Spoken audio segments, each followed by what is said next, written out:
बिस्मिल्लाहिर्रहमानिर्रहीम। अस्सलाम वालेकुम माय यूट्यूब फैमिली। क्या हाल है आप सबका? उम्मीद करती हूँ कि आप सब खैर खैरियत से होंगे। आज के व्लॉग में मैं अपने किचन की सफाई के साथ साथ आपको ये भी बताऊंगी कि बर्तन धोते वक्त किन किन चीज़ों का ख्याल रखना चाहिए ताकि ना सिर्फ बर्तन साफ रहे बल्कि आपके हाथ और किचन भी सेफ रहे। और साथ ही साथ मज़ेदार कोफ्ते भी बनाएंगे और किचन को सेट भी करेंगे। सबसे पहले मैंने सारे गंदे बर्तन जो है वो मैंने सिंक में जमा कर लिए। अब एक एक करके इनको साफ करती हूँ। और आज मैंने अपनी किचन की सेटिंग भी थोड़ी चेंज की है और मैं आपको ये भी बताऊंगी कि कौन सी चीज़ कहाँ पे रखनी चाहिए और किस तरह से अपनी चीज़ों का ख्याल रखना चाहिए। हालांकि मेरे पास मेरे किचन में जो है अलमारियाँ नहीं है, लेकिन मैं अपनी किचन को किस तरह से मेंटेन रखती हूँ मैं आपको ये भी बताऊंगी। और ये सारे बर्तन वगैरह जो है मैं नीचे रखती हूँ और उनकी सेटिंग में किस तरह करती हूँ आज मैं इस व्लॉग में आपको बताऊँगी कि मैं किस तरह अपने किचन को मेंटेन रखती हूँ। अच्छा, तो बर्तन धोते वक्त मैं आपको कुछ टिप्स भी बताऊंगी ताकि बर्तन धोने में आसानी हो। तो सबसे पहले मैं आपको ये बताती हूँ, पहली टिप ये है कि हमेशा स्पंज या स्क्रब को पानी में अच्छी तरह रिंस करके इस्तेमाल करें ताकि पुराना ऑयल या जर्म्स ना लगे। और दूसरी बात ये है कि ग्लास और कप सबसे पहले धोएं, ये जल्दी साफ हो जाते हैं और इन पर चिकनाई भी कम होती है। और चम्मच और प्लेट्स इसके बाद धोएं ताकि स्पंज ज़्यादा देर तक साफ रहे। और कुकिंग पैन्स और कढ़ाई हमेशा आखिर में धोएं ताकि इन पर सबसे ज़्यादा जो चिकनाई लगी होती है वो आसानी से साफ़ हो सके। और अगली टिप ये है कि जले हुए बर्तन के लिए नीम गर्म पानी में बेकिंग सोडा और विनेगर डालकर 15 मिनट सोक करें, फिर हल्के से रगड़ें, बिल्कुल नया लगेगा। और स्पंज को ज़्यादा दिन तक इस्तेमाल ना करें क्योंकि इसमें जरासीम बढ़ जाते हैं, इसलिए स्पंज को हफ्ते में एक नया स्पंज लाजमी इस्तेमाल करना चाहिए। अगर स्पंज पर स्मेल आ रही हो तो इसे 1 मिनट के लिए माइक्रोवेव में रख दें या उबाल लें, इससे जरासीम ख़त्म हो जाते हैं। डिश वॉशिंग लिक्विड हमेशा मुनासिब मिकदार में इस्तेमाल करें क्योंकि ज़्यादा साबुन वेस्ट करने से लिक्विड जो है वो ज़ाया हो जाता है, तो बर्तन भी अच्छी तरह नहीं धोते। ऑयली बर्तन धोने से पहले इनको पेपर टॉवल या टिश्यू से साफ कर लें, इससे स्पंज ज़्यादा देर चलेगा और पानी भी कम ज़ाया होगा। बर्तन धोने के बाद बर्तन हमेशा साफ पानी से अच्छी तरह रिंस करें ताकि कोई सॉप ना बचे, ये हेल्थ के लिए नुकसानदेह हो सकता है। बर्तन धोने के बाद सिंक को भी साफ करना ना भूलें, एक गंदा सिंक जरासीम को पूरे किचन में फैला देता है। अपने हाथों का भी बहुत ख्याल रखें, अगर जिल्द ड्राई हो जाती है तो ग्लव्स पहन लें या बर्तन धोने के बाद मॉइस्चराइज़र लगा लें।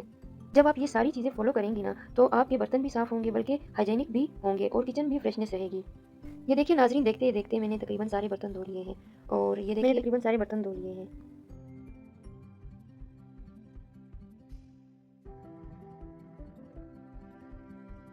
अभी आप देखिए नाज़रीन, मैं अभी किचन की सफाई की तरफ आ गई हूँ। ये मैंने एक छोटा सा वाइपर ख़रीदा है, इससे जो है ना किचन की सफाई बहुत अच्छे से हो जाती है। ये देखिए इसके ऊपर एक स्पंज लगा हुआ है। अगर ज़्यादा गंद हो तो मैं जो है ना पहले स्पंज से जो है ना इसको साफ़ कर लेती हूँ, फिर उसके बाद जो है ना वाइपर लगा लेती हूँ। अभी देखिए नाज़रीन, मैं अभी अपने चूल्हे की तरफ आ गई हूँ। चूल्हा मैं रोज़ साफ़ करती हूँ क्योंकि एक दिन चूल्हा ना साफ़ करने से जो है ना इस पर बहुत ज़्यादा गंदगी आ जाती है। और ये जो काले काले निशान हैं नाज़रीन, आप ज़रूर मुझे कमेंट्स में बताइएगा कि इसको किस तरह से साफ़ करते हैं। मैंने बहुत कोशिश की इनको साफ़ करने की, लेकिन ये जो है ना ज़्यादा अच्छी तरह से साफ़ नहीं हो रहे, लेकिन फिर भी कुछ ना कुछ हद तक ये साफ़ हो चुके हैं। मैंने बहुत कोशिश की है। ये देखिए नाज़रीन, ये मैं अच्छी तरह से मैंने किचन की सफाई जो है ना वो शुरू कर दी है।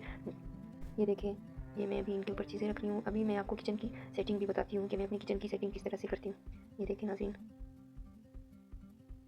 ये देखिए दूसरी तरफ मैंने अपने जो मेरे मसाले पड़े हुए हैं इनकी सेटिंग भी मैंने चेंज की। मतलब मैंने इनको साफ़ किया पहले, धोया, फिर इसके बाद इसके नीचे जो गंद है इसको मैंने अच्छी तरह से धोया, फिर इसके बाद जो मैंने इनकी सेटिंग की। ये देखिए नाज़रीन, इसी वाइपर से मैं करती हूँ। ये सारा ऊपर से मैं सारा सिंक साफ़ कर लेती हूँ, वॉश बेसन।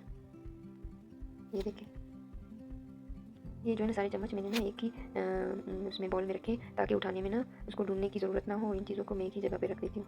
ये देखिए नाज़रीन, इनको मैंने कपड़े से अच्छी तरह साफ़ कर लिया, फिर मैंने इनको जो है ना धो के एक साइड पे रख दिया चूल्हे के साथ। ये देखिए नाज़रीन,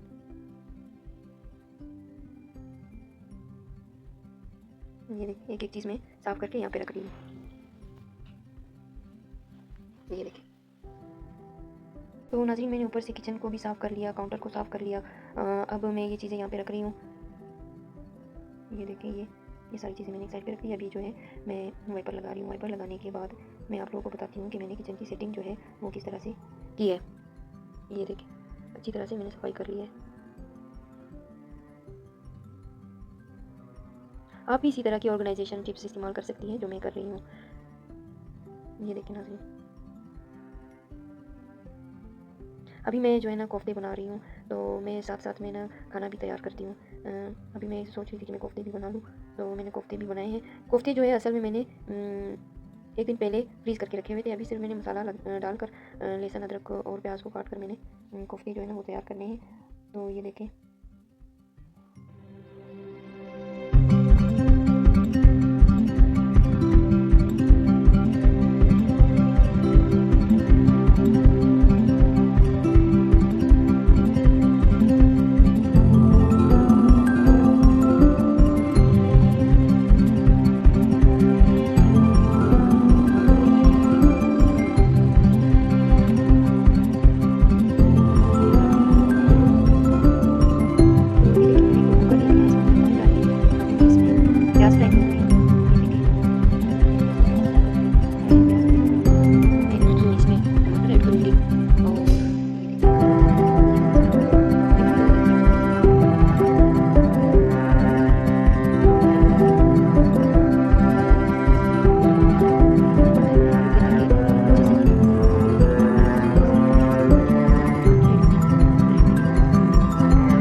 व्लॉग कैसा लगा, मैंने इसकी सेटिंग इस तरह की है, बताइएगा कमेंट सेक्शन में कि आज का व्लॉग आपको कैसा लगा। ये देखिए मैंने सारे